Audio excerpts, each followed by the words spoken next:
ഇന്ന് ഞാൻ ഉണ്ടാക്കാൻ പോകുന്നത് ഏറ്റവും സിമ്പിളായിട്ട് നമുക്ക് ഉണ്ടാക്കാൻ പറ്റുന്ന കാരമൽ പുഡിംഗ് ആണ്. ഇത് ഉണ്ടാക്കാൻ വേണ്ടി ആദ്യമായിട്ട് പഞ്ചസാര ഒന്ന് കാരമലൈസ് ചെയ്തെടുക്കണം. അതിനുവേണ്ടി ഞാനൊരു 3 ടേബിൾ സ്പൂൺ പഞ്ചസാര ഈ പാനിലോട്ട് ഇട്ട് കൊടുക്കുകയാണ്.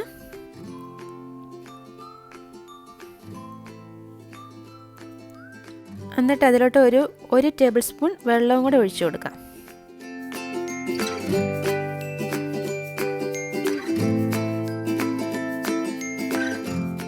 പഞ്ചസാര ഇപ്പോൾ ഒന്ന് ഉരുകി വന്നിട്ടുണ്ട്. ഇനി അതിൻ്റെ കളർ നന്നായിട്ടൊന്ന് മാറട്ടെ. ഒരു ഗോൾഡൻ കളർ ആയാൽ മതി, നല്ല ഡാർക്ക് ബ്രൗൺ കളറൊന്നും ആവേണ്ട കാര്യമില്ല. ഈ സിമ്പിളായിട്ടുള്ള പുഡിംഗ് ഉണ്ടാക്കാൻ വളരെ കുറച്ച് സാധനങ്ങൾ മാത്രമേ ആവശ്യമുള്ളൂ.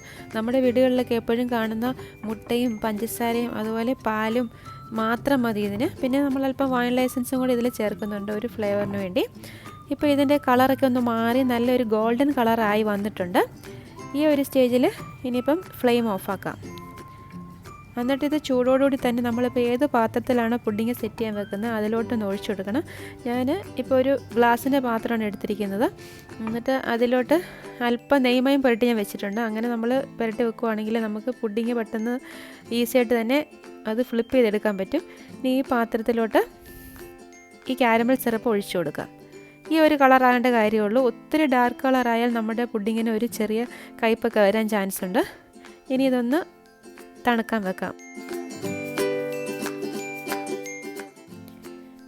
ഇനി അടുത്തായിട്ട് ഈ മിക്സിയുടെ ജാറിലോട്ട് ഒരു 2 മുട്ട ഒഴിച്ചു കൊടുക്കാം.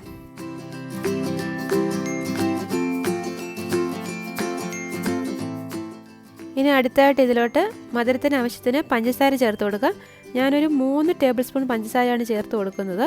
3 തൊട്ട് 4 ടേബിൾ സ്പൂൺ വരെ ചേർത്ത് കൊടുക്കാം. ഇനി ഇതൊന്ന് അടിച്ചെടുക്കണം.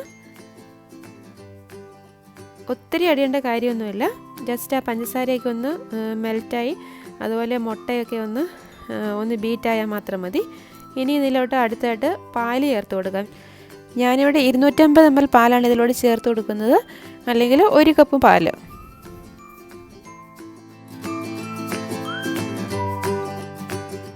ഇനി ഇതിലോട്ടൊരു ഫ്ലേവറിന് വേണ്ടി 2-3 തുള്ളി വാനില എസൻസും കൂടെ ചേർത്ത് കൊടുക്കാം. അതും കൂടെ ചേർത്തിട്ടാണ് ഇതൊന്ന് ബീറ്റ് ചെയ്തെടുക്കാൻ പോകുന്നത്.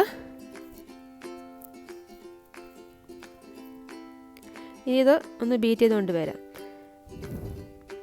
ഇപ്പം നമ്മൾ നേരത്തെ ഒഴിച്ചു വെച്ചിരിക്കുന്ന കാരമൽ ഇപ്പോൾ ഒന്ന് സെറ്റായിട്ടുണ്ട്.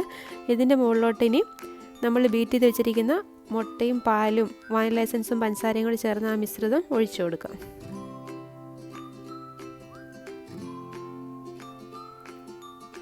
ഇനി ഇതൊന്ന് സ്റ്റീം ചെയ്തെടുക്കണം. അതിനുവേണ്ടി ഞാനിതൊരു അലുമിനിയം ഫോയിൽ കൊണ്ട് ഒന്ന് കവർ ചെയ്യുകയാണ്. എന്നിട്ട് അതിലോട്ട് 2-3 ഹോൾസ് ഇട്ട് കൊടുക്കാം. അലുമിനിയം ഫോയിൽ കൊണ്ട് നമ്മളിങ്ങനെ കവർ ചെയ്യുമ്പോൾ നമ്മളത് ആവിയിൽ വേവിക്കുമ്പോൾ അതിലോട്ട് അങ്ങനെ വെള്ളമൊന്നും വീഴാതെ ഇരിക്കും. ഇനി ഇതൊന്ന് അടച്ച് വെച്ച് വേവിച്ചെടുക്കാം. വെള്ളം നന്നായിട്ടൊന്ന് തിളച്ച് കഴിയുമ്പോഴത്തേക്ക് തീ ഒന്ന് കുറച്ച് വെച്ചിട്ട് ഒരു അരമണിക്കൂറെങ്കിലും ഇത് വേവിച്ചെടുക്കണം.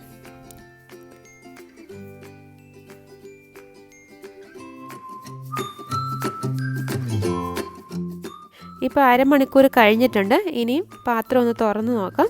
ഈ അലുമിനിയം ഫോയിലൊന്ന് മാറ്റി നോക്കാം. ഇനി ഫ്ലെയിം ഓഫാക്കാം. എന്നിട്ട് ഇത് ഒരു ഫോർക്ക് ഉപയോഗിച്ചൊന്ന് കുത്തി നോക്കാം ഇത് വെന്തിട്ടുണ്ടോ എന്ന് അറിയാൻ വേണ്ടി. ഫോർക്ക് നല്ല ക്ലീനായിട്ട് വരുവാണെങ്കിൽ ഇത് നന്നായിട്ട് കുക്കായിട്ടുണ്ടെന്നാണ് അതിൻ്റെ അർത്ഥം. ഇപ്പോൾ ഫോർക്കിൽ ഒന്നും തന്നെ പറ്റി പിടിച്ചിട്ടില്ല. ഇനി ഇത് നന്നായിട്ടൊന്ന് തണുത്ത് റൂം ടെമ്പറേച്ചർ ആയതിനു ശേഷം ഫ്രിഡ്ജിൽ വെച്ച് ഒരു 3-4 മണിക്കൂർ നന്നായിട്ട് തണുപ്പിച്ചെടുക്കാം.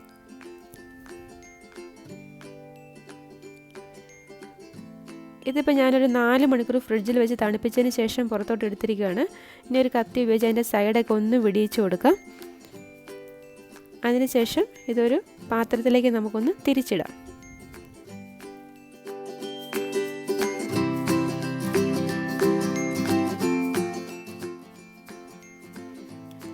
അങ്ങനെ ഇവിടെ നമ്മുടെ ഏറ്റവും ഈസി ആയിട്ടുള്ള അതുപോലെ സിമ്പിളായിട്ടുള്ള കാരമൽ പുഡിംഗ് ഇവിടെ റെഡി ആയിട്ടുണ്ട്.